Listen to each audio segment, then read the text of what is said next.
e kuqe për furosemid, që do të thotë nuk duhet të përdoret ose ndërpre me njëherë është rasti. Kur keni patur humbje të madhe gjaku ose lëngjesh në një ndodhi të tillë, njoftoni sa më parë mjekun tuaj.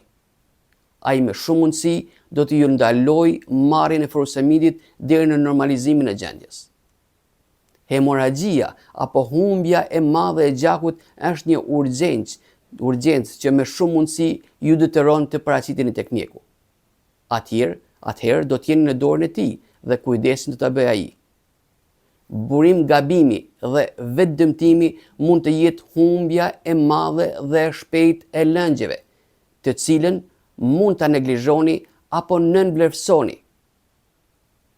Humbja e madhe apo akute e lëngjeve mund të vijë nga 1. Diarrea, pra heqja e barkut dhe ose të vjellat, që me një afërsi mund të konsiderohen me shumë se 6 episode në 24 orë dhe që duket se vazhdojnë përsëri.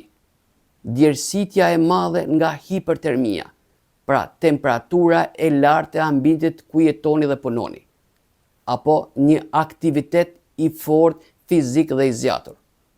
3. Urinimi i tepërt nga shkaqe të ndryshme, për shembull nga diabeti insipid, një lloj diabeti tjetër jo si ai i zakonshëm mellitus. Kjo është një shortës. Informacionin e plot e gjeni në playlist të kanalit YouTube Semafori i Barnave. Kanal dedikuar këshillimit dhe edukimit mjekësor për barnat. Jeni të mirëpritur. Mos harroni të bëni subscribe.